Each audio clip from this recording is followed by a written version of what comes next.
Let's talk about this particular protection, Rights Protection Society, the Gold Coast Aborigines Rights Protection Society. The Protection Society, Rights Protection Society, responsible for protecting our crown lands for us. And these were the politicians of those days, the politicians of that era. Because their activities were so clean and genuine, so patriotic, you hardly can classify them as politicians today. You hardly can we struggle to classify them as politicians today, but they were politicians. The John Mensah Sabes, members of the Aborigines Rights Protection Society, they were politicians. But because the game of politics has changed so much so that it has become a game of thievery, a game of robbery, a game of murderation, enough killings down there in that segment, that particular circle.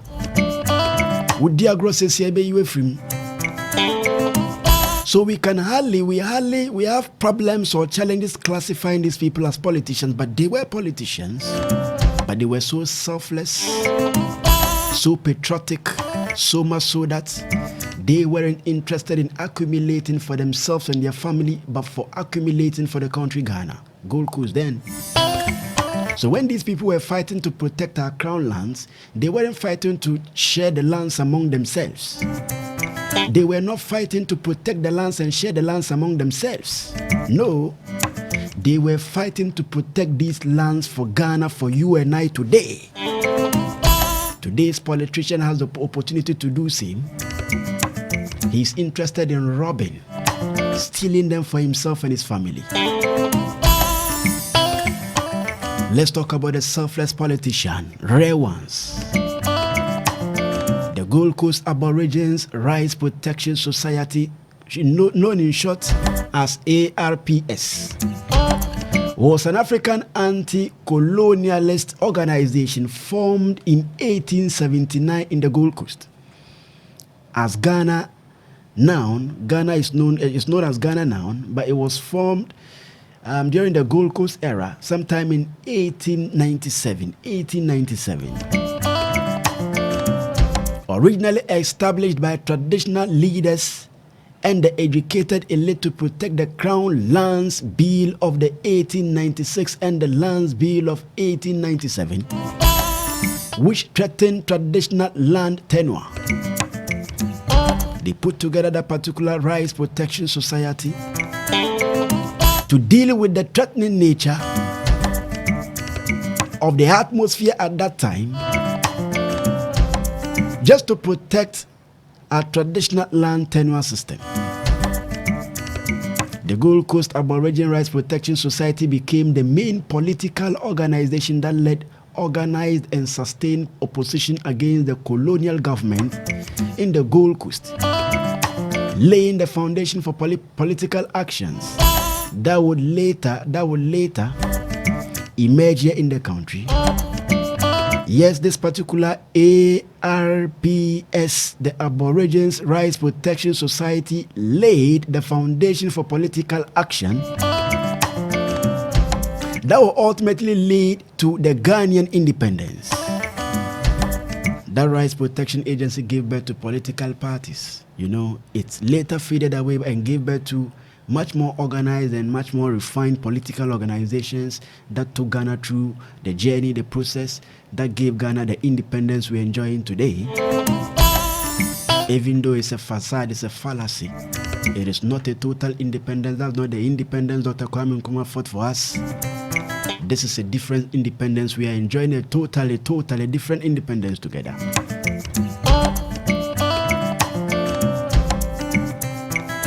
The delegates of the Aborigines Rights Protection Society were active in international organizations, and at the 1945 Pan-African Congress, it gained support from Dr. Kwame Nkrumah, who later became the main leader of the independence movement. But however, the middle-class intellectuals who supported the society broke with Dr. Kwame Nkrumah. They broke away from the society group, broke away to join Dr. Kwame Nkrumah, because they were less committed to full-scale revolutionary efforts.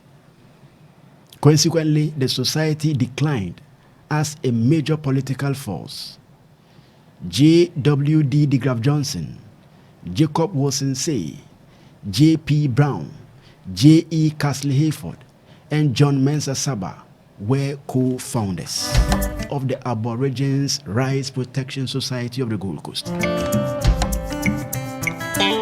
The reason we have a Chimota forest, the reason we have a Tiwa forest intact, and we need them to come and look for concession, bribe us, ambush us with a loan before they can use the land, is because of this particular Rights Protection Society.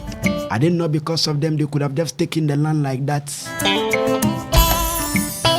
You go to Zimbabwe, Europeans, white people own lands, and Zimbabweans are struggling to have lands to farm on. You go to South Africa, white people, the white minority own the lands, and the black majority, they have nothing. Because they didn't have the likes of these people. They didn't have the likes of J.W. de Graaf Johnson, Jacob Wilson Say, J.P. Brown, J.E. Castley Hayford, and John Mensah Saba to put together a rights protection society to actually protect their crown lands for them today. They didn't have them. They didn't have their likes. We were lucky to have their likes, not the likes of Sir John, but the likes of these people to protect the lands for us and not for themselves. Today we have wicked, greedy bastards all over, wicked politicians all over. Them not care about the people now, man. Them not care about you. It's about them belly, them family. Now let me tell you about the foundation of this particular important Rights Protection Society. The Gold Coast Aboriginal Rights Protection Society formed a conglomerate of different groups of intellectuals in Cape Coast and southern Ghana who sought to protect the traditional land tenure practices of the indigenous Gold Coast people from being grabbed or from being taken away by the British colonial government. At that time, the activities of the British colonial government threatened our land tenure system. If they didn't act fast, they could have taken over our lands forever. They could have gotten our chiefs to sign documents to lease or to give them our lands forever. And today, we would have been occupying lands in Ghana owned by British people. Owned by British people, the Queen and his people. That would have been the story if these people hadn't acted fast. Today, Sir John would have gone to Britain, gone down to London, go and negotiate with them before he could steal a land. If he could even steal. If you needed to buy a land, you would need to strike a deal with a British man. Because they would have been owning most of the lands in this country. But these selfless leaders, as politicians those days, made sure they secured our lands for us and they secured the lands for the traditional people. Listen, they were politicians. And when they were securing the land, they were securing the lands they were crown lands. So they were securing the lands for our traditional people. They weren't securing the lands for themselves and their family.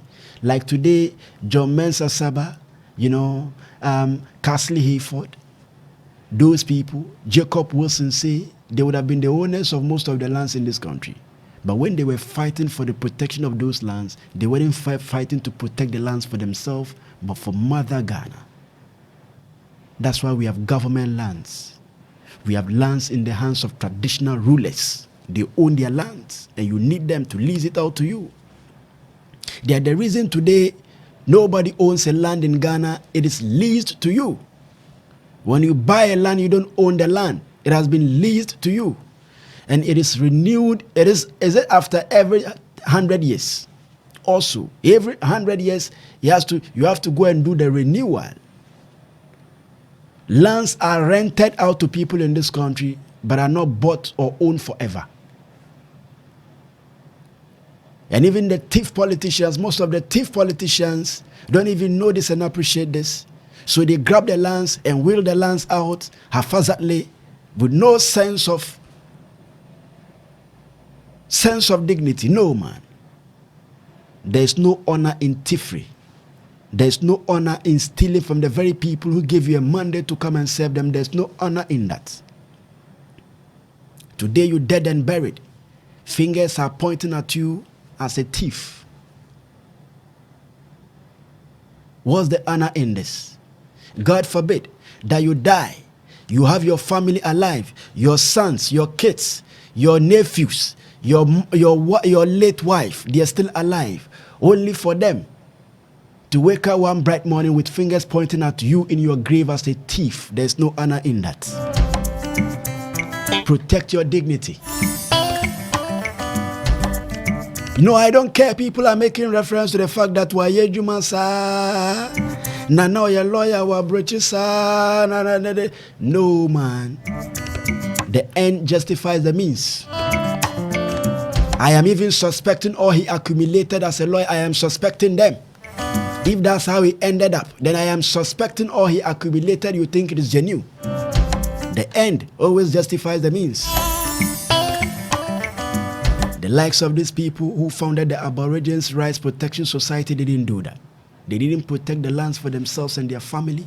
They protected the lands for you and I as Ghanaians. So today, we have our lands in our hands, and no British, no European, no foreigner, no Chinese man can come and bully his way around on our lands like that unless with the support of our politicians.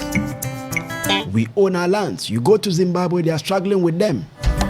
And that was what gave Mugabe a bad name, because Mugabe took the lands by force. Without due process, Mugabe took the lands by force from them. Because to Mugabe, it was annoying. I need to go through some process, some diplomatic process, some bureaucratic nonsense to get my lands off the hands of foreigners in my own country. He thought it was nonsense to do so, so he took the lands from them by force. And that was what gave Mugabe all the troubles he went through as president of Zimbabwe at his time. Needed to negotiate with them. Even when they wanted to take our lands back for us, they negotiated with them. Pay attention. They had to fly all the way to London, Britain, to negotiate with them. Tell them, listen, they needed to negotiate with them. But we'll get there and I will tell you how they did the negotiation. One of the initial goals of the Gold Coast Aborigines Rights Protection Society was to ensure that every person may understand the Lands Bill of 1897 the same. The Gold Coast Aboriginal Rights Protection Society became a voice for the rights of indigenous people by both broadcasting their aims in their own newspaper, Gold Coast Aborigines, and advocating on behalf of indigenous land rights by presenting the reasons for their dissent of the Land Bill of 1897 in front of the Legislative Council. So they made sure that they protected these lands for the indigenous people of the country. They made sure everybody at that time understood that Lands Bill, got a deeper understanding of the Lands Bill, so you know your right and fight for your rights. They did that by broadcasting their aims in their own newspaper, the Gold Coast Aborigines. They did not stop there. They advocated on behalf of indigenous land rights by presenting the reasons why they needed to protect these lands for the indigenous people in front of the Legislative Council. Now, particularly John Mensah Saba, a key member of the Gold Coast Aborigines Rights Protection Society and a lawyer, helped to advocate against the introduction of the bill of the 1897 by urging that it was no different from a previous unsuccessful bill in 1894. That its introduction would break family ties, would break family and society ties. Because for we are a people who believe in family, the external family system. That's how come Sir John was willing most of his stuff to his nephew. External family system. We believe in that. So they wanted to protect our lands for us so they can secure our family ties, society ties. Because if they allow the white people to own the lands and then give us their own tenure system, we will lose that particular ties. We won't have the traditional family ties we have here in Ghana. It wouldn't have been there by now. They also argued that the land was valuable to indigenous people for its religious significance. Imagine a white man owning a land where Antwa is. Pay attention, imagine. The white man, British people own the land around the Antwa area, Antwa Nyama area. Nogotpo, you go to it's a very popular Nogotpo, right? Is that the name? Yeah, from around the Volta region. Imagine white people owning, British people owning the land, where that shrine is. Imagine. So there's a religious significance to our lands. Religious significance. Even the Achimota forest in question has a religious significance today. Christians have hijacked the forest. You go there, it's a prayer camp. You go there, it is a prayer camp. So we cannot overlook the religious significance of our lands and then hand them over to foreigners. So to go back to the foreigners to ask permission to use them. No. Today, through indoctrination, they are getting us, they are wiping us, washing us away from our traditions and culture. They wouldn't have used indoctrination anymore. They would have used by force because they own the lands. Get out of there. Now do it down there. We now want it. And you have to move because they own the lands. And that's what is happening in South Africa and Zimbabwe. White people dictate to indigenes of the country what to do with the lands.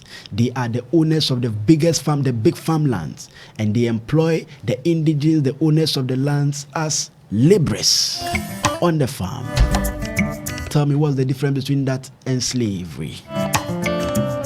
That you live in your own country, but you can't own a land. You don't own a land, even to farm on.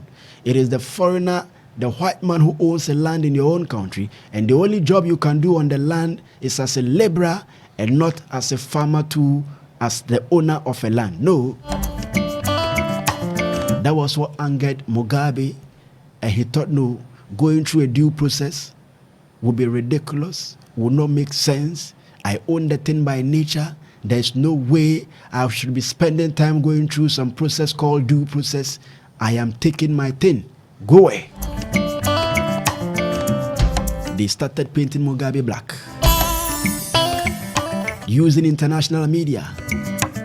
They got our own people to foolishly follow them. They painted the man totally black, totally. Julius Malema is fighting for same in South Africa. Solely fighting for same in South Africa. White minorities still own the lands. Majority of the lands are in the hands of white minority. The black people can't even have lands. And they're also foolishly fighting their own black brothers, Zimbabweans, Ghanaians, Nigerians. Rather than the people holding on to their lands, they are fighting black people through xenophobic attacks, xenophobia. Sometimes you don't understand the black man and the black mentality. Sometimes you just can't comprehend. But listen, we have some religious significance attached to our lands, and for that reason, the Aborigines Rights Protection Society needed to protect our crown lands for us, if for nothing at all, but because of the religious significance of most of our lands. The Gold Coast Aborigine Rights Protection Society sent a delegation to London in order to advocate for the dismissal of the Lands Bill of the 1897 in front of Joseph Chamberlain, the Secretary of State of Britain at the time. They went down there to actually they went down there in order to advocate for the dismissal of that particular Lands Bill, the 1897 Lands Bill in front of Joseph Chamberlain, the Secretary of State of Britain at the time. A notable aspect of the delegation is that it included not only members of the Gold Coast elite, but also prominent merchants, business people. It was through their meeting with Joseph Chamberlain that the Gold Coast Aboriginal Rights Protection was able to get support for the denunciation of the Lands Bill of 1897 and the assurance that native law would remain and prevail with regards to, devolution of lands. You get that? It was through their meeting with Joseph Chamberlain that the Gold Coast Aboriginal Rights Protection Society was able to get support for the denunciation of the Lands Bill of 1897, which gave British people, foreigners, the power to actually regulate our land tenure system. They got the chance, they got the support to denounce that particular bill, and they also gained the assurance that the native law would remain and prevail with regards to the devolution of our lands. The Gold Coast Aboriginal Rights Protection Society eventually fell out of fashion in exchange for newer nationalist movements, such as the National Congress of British West Africa in 1920. Now, the formation of the Gold Coast Aboriginal Rights Protection Society came at a point during the late 19th century in which the educated Gold Coast elite were systematically barred from high-ranking positions in the colonial government. They were strategically getting there. So they started by barring all the elites. The educated Gold Coast folks at that time. They barred them from high-ranking positions in the colonial government, took them out. It was this exclusion, in part, that prompted them, that pricked them, that gave them the lesson. If we don't act, one day we wake up to live in our own country, our own rent lands, live on lands that do not belong to us again. It was this exclusion that fueled both the cultural nationalism and the anti-colonial political activity that led to the creation of the Gold Coast Aboriginal Rights Protection Society in 1897. As part of the emergence of the cultural nationalism during the late 19th century, members of the educated elite throughout the Western African region began to return to their traditional roots by either reclaiming their original names when these could be discovered, or new African names were given to them. When this happened, they woke up. Today, what we call woke. They decided to realize that no, man, we can't walk in a white man's shoe. That's not, a reliable shoe. So most of them who were having Castle Hayford, who were having white names, now began to conscientize themselves. So they went back to pick their family names or their traditional names. They went back looking for their indigenous names. They went back. Those who had lost count, those who had lost their roots and couldn't recall their traditional names because they had gone through a series, of phases of transformation and they couldn't recall their traditional names again, gave themselves new African names. It was a mental revolution business.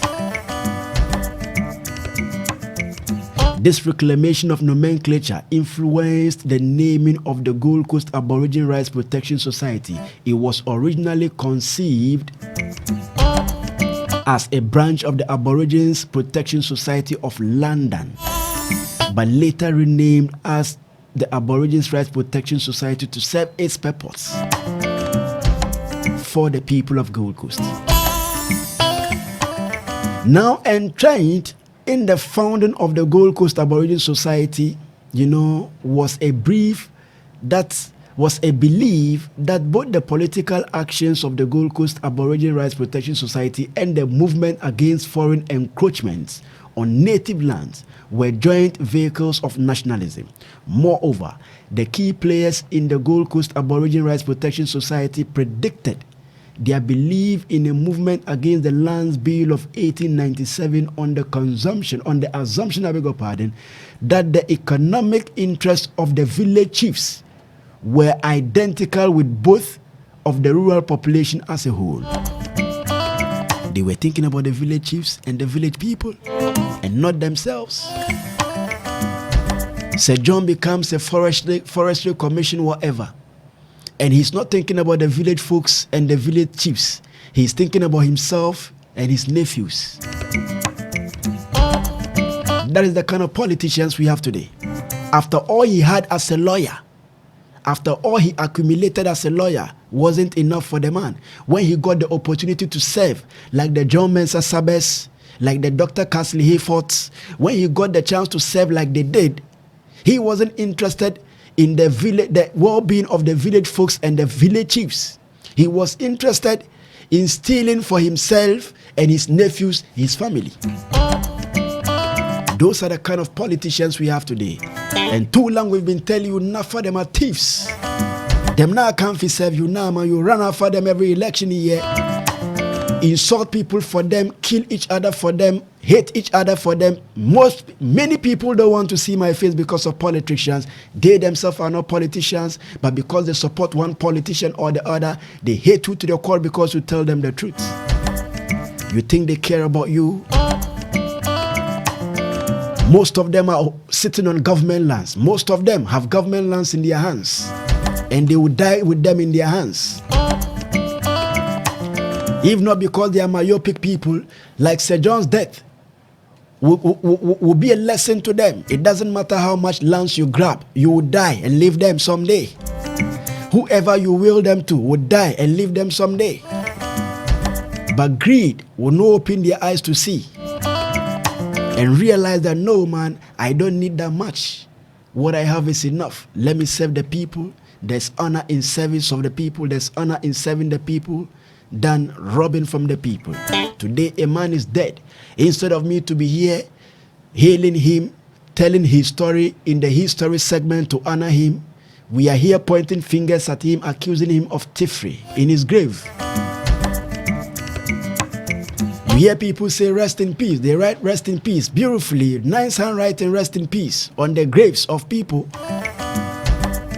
If you like, say rest in peace 10,000 times for the person. If the works of the person don't warrant peaceful rest, he will not rest in peace. She will not rest in peace. It doesn't matter how many air conditioners you put in the person's grave. The person will never rest in peace. They built a house around his grave.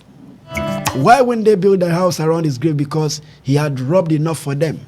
So family where they actually, oh my God, people are sleeping under rains in this country. Rains are beating people. And you build a room, a self-contained, for a grave. You think that will give the dead a peaceful rest? Forget it. The works of the dead man is what gives him a peaceful rest. And not how much you decorate the grave. Now they succeeded and they protected the lands for the people, for the chiefs and the rural people, the villagers. That's why the chiefs have their lands in their hands. That's why when the Achimota saga popped up, you had the royal families of the Ghans coming out to speak. They also are contending. They are litigating. They have an issue with that particular land. Even though it's a government land, it's in the hands. It is owned by chiefs. It is owned by people, the Ga people. You hear the Owu's family, George Owu's family, and according to history, they own the lands, even though there's some dispute around it, and they are fighting over who actually owns the land originally. That is because these people fought for that. And the chiefs and the indigents of the place own the lands. And if you need the land to do something, you need to see them. That's why we have that tenure system here.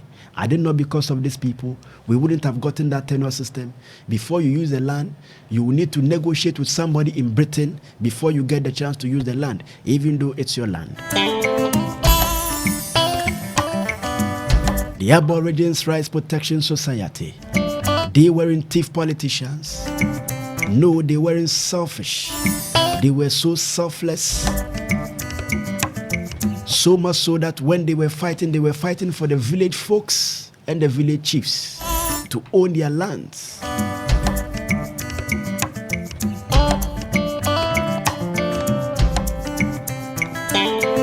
Now, this is highlighted in a controversy that suggests that despite the beliefs of the colonial administrators of the Gold Coast Aborigines Rights Society, Protection Society, self-interest in the protects, movement, there was overwhelming evidence of a long history of cooperation between the intellectuals and the indigenous political authorities, at least in Cape Coast. So they got their lands, secured their lands, and these were the president of the Aborigines Rights Protection Society, Jacob Wilson Say. I'll be talking about him in the course of the week. J.P. Brown, I will tell you about him. J.E. Casley Hayford, I will tell you about him. William Esuman, I will tell you about him. J.E. Biney, I will tell you about him. H. Van Hain, I will tell you about him. Kobina Sechi, I will tell you about him. John Peter Alote Hammond was the secretary and later a member of the committee. All of these people served in their capacity, to protect the crown lands of Ghana for the people of Ghana. Let's save Achimota Forest. Let's save the Etiwa Forest. Leasing them to private companies. All in the name of creating whatever. Echo whatever. If government will own it, we have no problem. It should be a state facility. If you want to convert a portion of the Achimota Forest for state use, for foreign exchange, no problem. But leasing it out to a private entity is what the people will not accept, because we know you people. That's what you do. You create the companies yourself, and then you lease the things, you give the contracts to yourself. That's how come Sir John used his company to donate a pickup to the Forestry Commission and congratulated himself and his company. And it took him to die before we knew that he had the company, he owned the company, and he was using the company, he was awarding contracts from the Forestry Commission to the company. It took him to die before we know. Most of them, before we know the havoc they've caused us, unless they die. And that will be too late. When you have the opportunity to serve, serve with all your heart. Serve like there's no tomorrow. Serve like you'll be judged. Of course, we will all account for the power we wield on earth. I have this song from Jesus.